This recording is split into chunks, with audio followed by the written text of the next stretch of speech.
Today on Fishing with Gussy, Jay Sampson and I are catching big largemouth bass in shallow water. You don't want to miss it.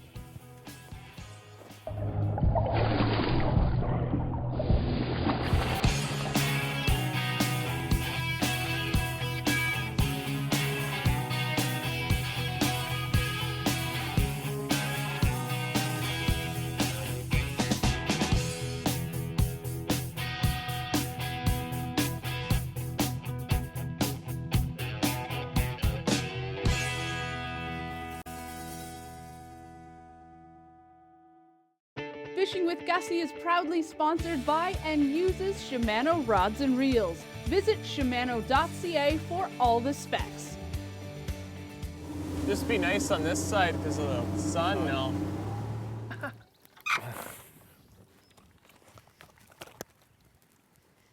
Nice. That's how you set the hook. Right in the boat. That's a chunk, buddy. Yeah, that's a good start. Hey, today Jay Sampson and I are fishing for largemouths. We got our heavy rods, we're fishing in shallow water, thick weeds, and we're gonna see if we can catch a few big blocks today. So that's it. You got that one on a frog, huh, buddy? I'm getting twisted up in your line here. Sorry for that. Good deal. Yeah, good start. That thing hit right beside the boat. You can see the heavy cover that we're fishing in right now, and so you got to match your equipment to the stuff that you're fishing. So we're using heavy, 7.5 foot rods, 50 and 65 pound line, braided line. And when we get a fish, we muscle them and we want to get them out of these weeds so they don't wrap us up, and because then they're going to break us off or just pull off the hook. Not the place for finesse light tackle in this heavy cover. We're flipping and pitching in these shallow bays, various bog and pencilweed clumps, and I like throwing a lot of soft plastics. Gussy's big on jigs. I'm really big on the soft plastic, and these line and trigger X baits are great for it. They make a variety of creature baits. That's the Hoodad. And yeah, this is kind of a new one that's out. It's called a Hoodad. They make a couple other ones, a Big Mo, and they make some different crayfish looking baits and some different worms. But this Hoodad is kind of a cool little deal. It again represents a crayfish or whatever. But when you're doing this, all you're really looking for is a reaction bite. You're punching these holes in these cane weeds and in these pencil weeds and bulrushes, and all you're looking for is a quick reaction bite. It really doesn't look like anything, but you get it in front of their face, and they eat it before they even know what happened. So we're using, like you said, heavy line. I got a 1/2 ounce tungsten bullet weight on with a 4/0 worm hook, flipping hook, and all you're doing is you're just threading it on like so. And this particular hook has kind of got a neat feature. It's got a little keeper on it where you push it in there and it holds that bait in place. And what you want to do is you kind of want to make it weedless, because in this stuff, if it's not weedless, it'll be caught up all the time. So that's all it is just a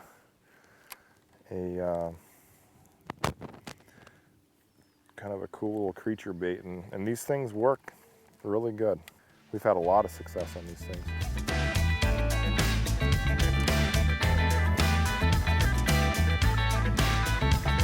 There's a lot of little fish in the big old sea, but there ain't nothing quite like you and me. Big jumbo. Cool, baby. Whoa. There you go. That's what happens. You fish that jigging pig long enough. Look at that. He just ate it. That's awesome. Right there, that's it.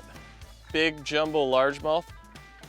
He just looks like he's actually a male too. You can see how his tail's beat up a little bit down there. And that's from fanning out a bed. And these things are done spawning. It's mid-July right now, but they're still hanging out in the shallow water, and yeah, that's that. Okay, we'll get her back. Hollow frogs and big largemouths don't go anywhere.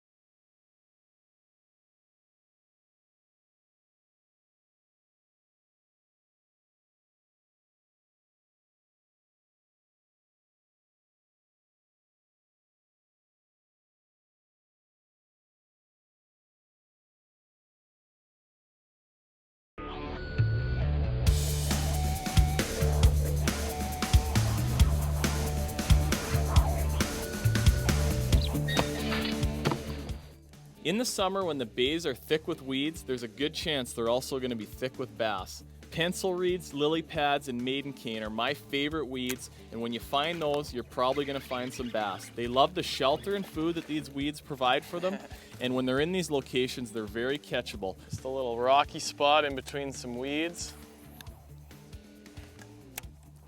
Not a giant, but man, these largies are pretty, hey? They're my favorite. Just remember, you got to use heavy tackle to horse them out of the junk.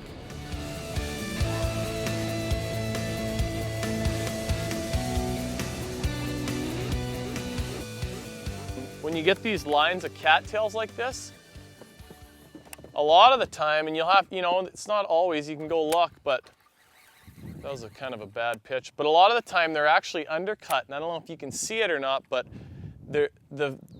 the bass can actually go under the edge of these of the cattails, and they'll just sort of hide under there and just poke their head out a little bit, wait for something to come by and get them. So we just go along and kind of flip a jig in the, or you know, plastic in these pockets and holes, and there's probably no better way to catch big largemouths in Canada than doing this. So. Whoa. Oh. You all right? Did you get that? That was a big one too. Oh, good thing those frogs are soft. Oh yeah. Oh. That's another good one.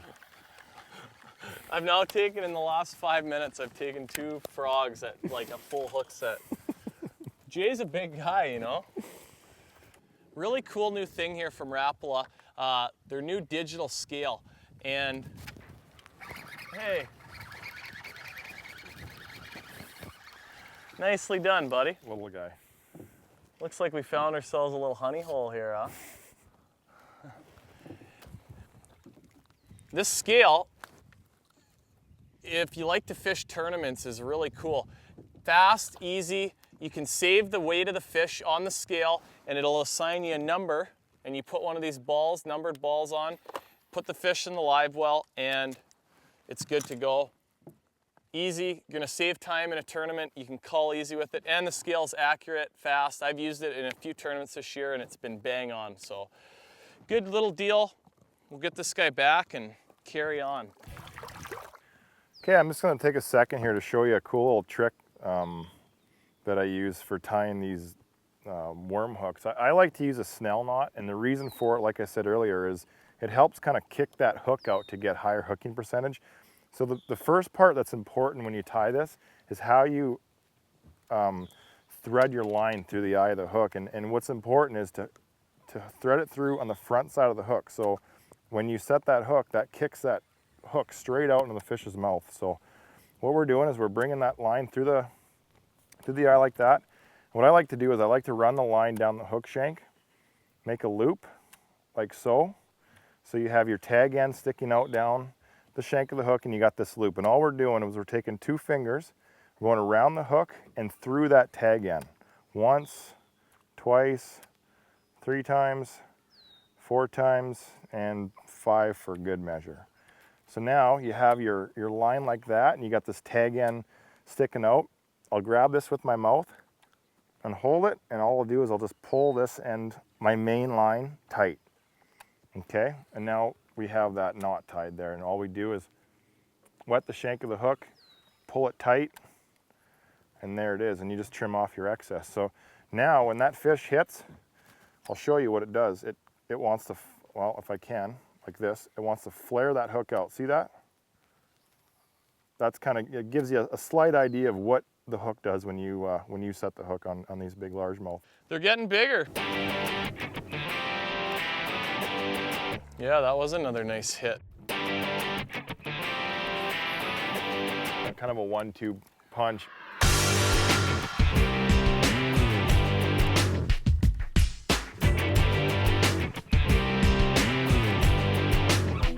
Yeah, man. There you go. Nice one. They're all hitting at the boat today. Yeah.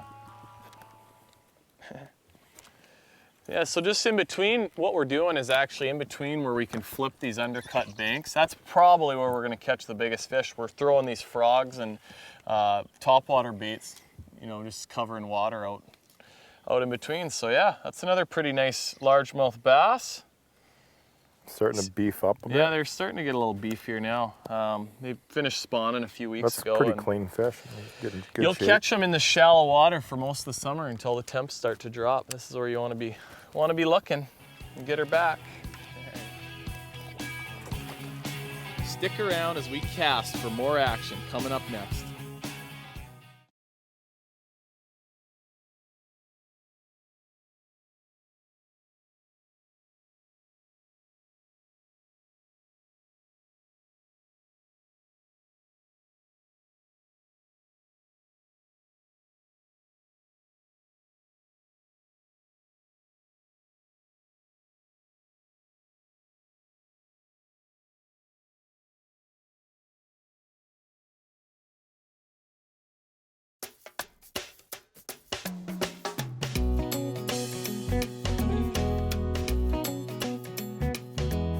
Hi, I'm Bob Mahoney from Peterborough, Ontario, and this is my fish tale for you. This summer, my daughter has gotten so into fishing, and where we live in Peterborough, we're able to actually, lucky enough to walk down and go fishing. And with my daughter, you know, you can take kids out and use traditional bobber and worm, but I have my daughter actually drop shotting, which is a technique a lot of fishermen use and tournament guys use to catch smallmouth. And she's got actually quite a few this year, and some good ones too. And the thing about it is that she caught one that was about 3 pounds. Now she's fixated on that weight, so she wants to go out and catch 3-pounders all the time. And as you all know, that can happen, but sometimes it can happen as well. So we were at our favorite little spot, and she was out there drop shotting away, and we saw some fish moving around, and she hooked up on one, and oh, that's good. She started reeling in. Next thing you know, the drag screamed off, and she had this fish. I go, "Oh, Bridget, here's your 3-pounder. It actually might be more." And she's reeling it in, and it's taking drag. And I actually had to help her a little bit because she said she couldn't reel it. And as we get it close, we see the water boiling around, and then it's really easy to bring in. And we bring up the smallmouth with teeth marks down both sides. So one of our resident muskies grabbed the smallmouth on Bridget and gave her a thrill of a lifetime. And that's my fish tale.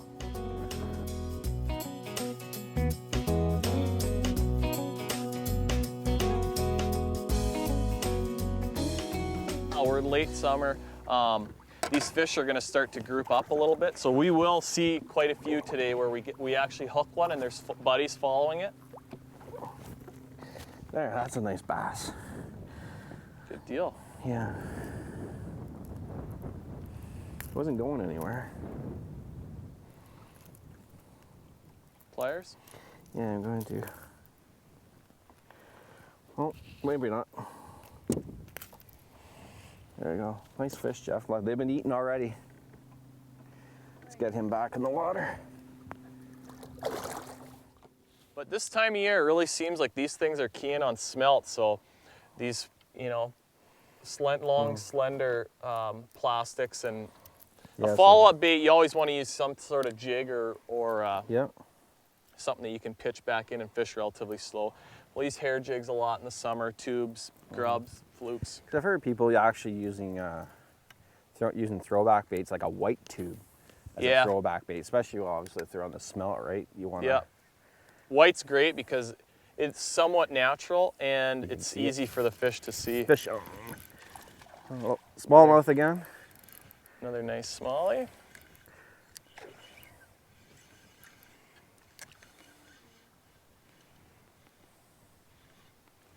Come on, jump. He says he saw you and he said, "Uncle Bob." Yeah. Please don't eat me. This is always the fun part with smallmouth, and you gotta be really careful, folks, when you're reaching down there grabbing with all these treble hooks. Or you can can end your fishing day pretty quick, and or just keeping a little bit of It's pain. pretty neat in Kenora. They actually have a dock at the hospital because so many people get hooks in their hands here. That's too funny.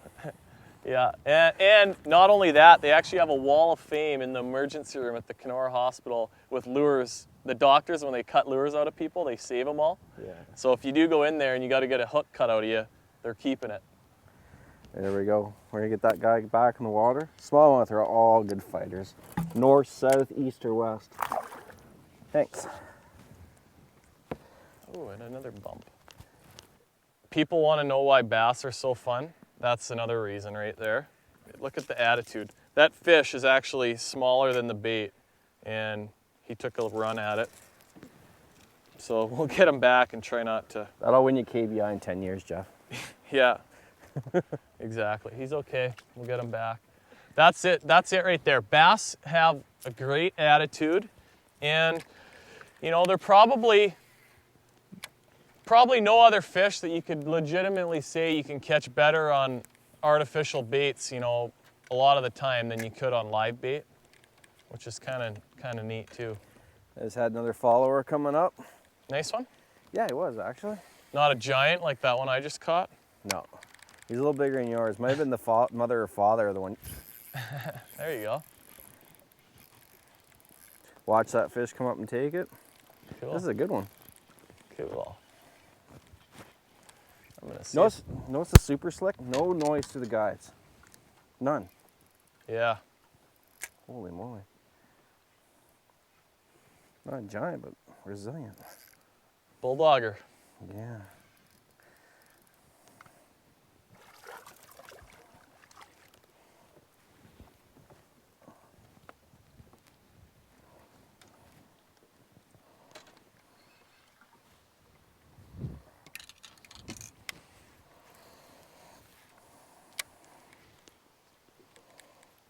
They usually got to get at least a couple of the trebles in them, huh? Yeah. Tournament fish, you'll have one little hook in the back, on the back, and that's it. But yeah, when you're fun fishing, they manage to get all of them. But he is hooked funny. So I'm sort of bringing him in sideways. Bob's catching all the big ones, and I'm getting the runts. That's okay though. It's early. And we're still on the search. Smallmouth. Nice. No, it's a bucket. Oh, it is a bucket too. Good deal. On the jerk bait. Northern Ontario largemouth. I think that's my first one. No, Yeah. I caught one. I've caught one before, but that's always fun. It's good sized fish too. Yeah. Yeah, they'll get out and eat on these smelt too.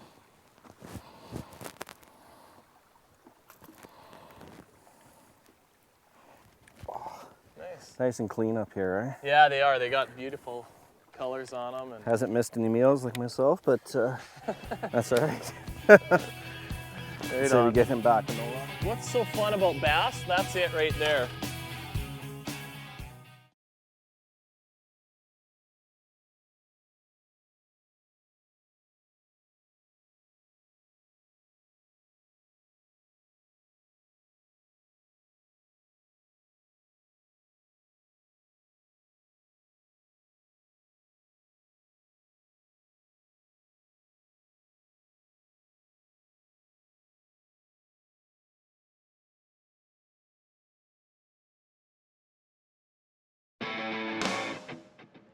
One of the things that I get asked the most, whether I'm at a sports show in the winter or at a tournament in the summer, is when do you choose a bait casting reel or a spinning reel? And I'm just going to give you the simple answer. If you're dealing with heavier fishing line, you want to go with a bait caster. Handles heavy line a lot better. They're a little more accurate for casting, and they can actually cast farther than spinning reels can. Spinning reels, much better for handling light line. And you know, your finesse situations, your jigging situations, you can flip the bail, your jig's gonna fall to the bottom really quick. You know, people are nervous about using bait casting reels. They've had bad experiences in the past with backlashes. These new reels today, this is a Shimano Corrado. are so good. They take a little bit of fine tuning, you know, with the tension knob or the brake system inside, but very easy to set up, and you will not get backlashes with these reels. That's good though. Usually the spots that have lots of bass, there will be pike around too, because they're all looking for the same thing. He's actually not hooked all that bad, so that's good. Perfect hook set right in the corner of the mouth. He wasn't going anywhere. No. No, and it's nice, no donation on my part.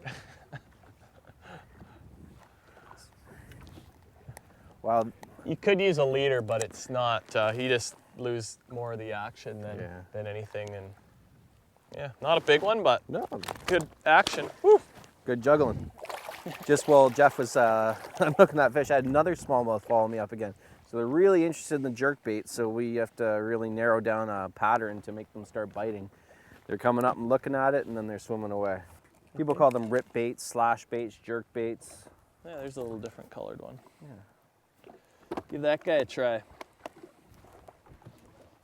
But yeah, one thing, you know, when you're getting, bass, smallmouths, especially in this clear water, are notorious for following, and sometimes that's all it takes is to try a different color or maybe a different size or a whole different bait altogether. You know, for big fish especially, I have a lot of confidence in the plastic, but you're getting all the action.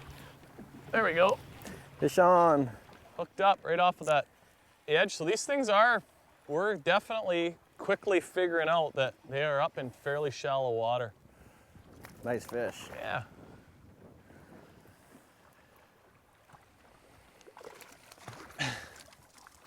That's the fun. People, you know, we live in walleye world up here in Northwest Ontario, and I get all kinds of folks that say to me, what's so fun about bass? That's it right there, is they jump and fight hard.